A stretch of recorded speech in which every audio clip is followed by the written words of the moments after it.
আমাদের সকলের এক দফা দাবি, যেটা 5% কোটা সর্বোচ্চ। আমাদের গাড়ি চালানো অসুবিধা হচ্ছে, আমরা গাড়ি চালাতে পারতেছি না। আমাদের দাবি পূরণ না হলে আমরা সারা দেশে এমন কর্মসূচি চালিয়ে যাব। এখন আমার বাসা হচ্ছে মুরাদপুর, মোহাম্মদপুর। আমি এখন কিভাবে যাব আমি বুঝতেছি না। এই দাবি আমাদের পূরণ না হওয়া পর্যন্ত আমরা আমাদের রাজপথ ছাড়ব না।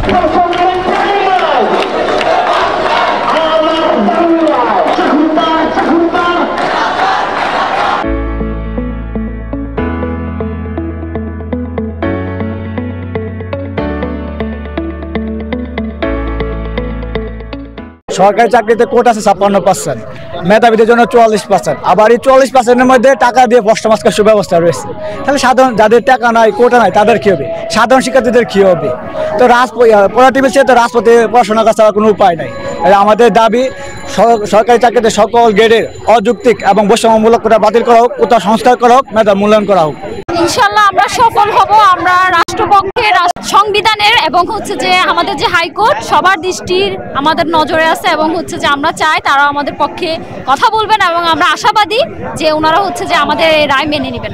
গত পরশু ধারাবাহিক কর্মসূচির অংশ হিসেবে আজকেও সারা বাংলাদেশে বাংলা ব্লকের কর্মসূচি পালন করা হচ্ছে। আজকে সকাল থেকে এই যে দেয়ানহাট রেল লাইন এবং আজকে সর্বোপরি টাইগার পাস মোড়ে আমরা ব্লকেট পালন করছি, এবং আমাদের দাবি পূরণ না হলে আমরা সারা দেশে এমন কর্মসূচি চালিয়ে যাব। আমাদের সকলের এক দফা দাবি, যেটা 5% কোটা সর্বোচ্চ, এটাকে সংশোধনে আইন পাস করে এটাকে সংশোধন করতে হবে। এটাই আমাদের মূল লক্ষ্য, এটাই আমাদের দাবি। এখানে ছিঁড়েও গেছে হাতটাতে, এই প্রবলেমটা ফেস করছে। আর অনেক দূর থেকে আসছি, ইপিজেড থেকে আসছি, তো আমার অনেক কষ্ট হয়েছে। এখন আমার বাসা হচ্ছে মুরাদপুর, মোহাম্মদপুর। আমি এখন কিভাবে যাব আমি বুঝতেছি না। এই কর্মসূচির মাধ্যমে আমরা সারা বাংলাদেশে অচল অবস্থা সৃষ্টি করতে পেরেছি। আমরা মনে করি এই অবস্থা সৃষ্টির মাধ্যমে আমরা অনেকটা সফল হয়েছি, এবং আমরা আশা করি খুব শীঘ্রই সংসদে আইন পাশের মাধ্যমে সর্বোচ্চ 5% কোটা রাখার মাধ্যমে সরকার আমাদের দাবি মেনে নিতে বাধ্য হবে, এবং যতদিন পর্যন্ত দাবি মেনে না হবে আমরা রাজপথে আছি, দাবি আদায় করে নেব ইনশাআল্লাহ। বাসায় লাঞ্চ করব, বের হয়েছি লাঞ্চের উদ্দেশ্যে। এখন পর্যন্ত লাঞ্চ করি নাই, সেই সকাল 6টার দিকে নাস্তা করে অফিস করেছি। অফিসে কাজের চাপ ছিল, তো কিছুই খাওয়া হয়নি। সবচেয়ে বড় ক্ষুধার্ত বলে আর কি যা হয়, ভাগ মানুষকে খেয়ে ফেলে। এখন মনে হচ্ছে ওদেরকে খেয়ে ফেলে। আন্দোলনটা সঠিক, বাট এখন আমার কাছে রং মনে হচ্ছে। আমাদের গাড়ি চালানো অসুবিধা হচ্ছে, আমরা গাড়ি চালাতে পারতেছি না, এখন কোম্পানির ইনকাম দিতে পারি না। এই দাবি আমাদের পূরণ না হওয়া পর্যন্ত আমরা আমাদের রাজপথ ছাড়ব না। আমাদের যত দাবি দাবা আছে সবগুলো আমাদের বিভিন্ন মিডিয়ার মাধ্যমে বা আমরা সরকারের কাছে এটাই উপস্থাপন করতে চাই যে আমাদের এখন আর 18-র যে পরিপত্র ছিল সেটা আমাদের মূল্য এখন দাবি দাবা না।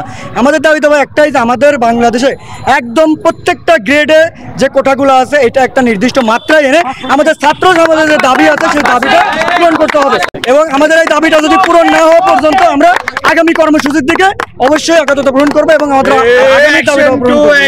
কোটা বাড়ানো হয়েছে, সেই কোটার বিরুদ্ধে আমাদের আন্দোলন। বিশেষ করে যারা পার্বত্য অঞ্চলে তাদের জন্য, উপজাতি তাদের জন্য একটা নির্দিষ্ট পার্সেন্ট কোটা থাকবে। সব মিলিয়ে আমাদের কোটা থাকবে 5%। যাতায়াতের সমস্যা, এটা তো আসলে এটার জন্যই সমস্যা হয়ে যাচ্ছে আর কি।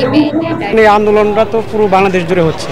এখন আমরা অপেক্ষা করতেছি আমাদের সেন্ট্রালি যেভাবে নির্দেশনা আসবে ওইভাবে আমরা কাজ করব। আর আন্দোলনটা এখন পর্যন্ত শান্তিপূর্ণ। তো আমাদের যে মেইন একটা ফোকাসটা হলো অবজার্ভ করা, যে কোনো ধরনের এই আন্দোলনের সুযোগ করে তৃতীয় কোনো পক্ষ কোনো ধরনের বিশৃঙ্খলা তৈরি করে কিনা, এটা হলো আমাদের অবজারভেশন।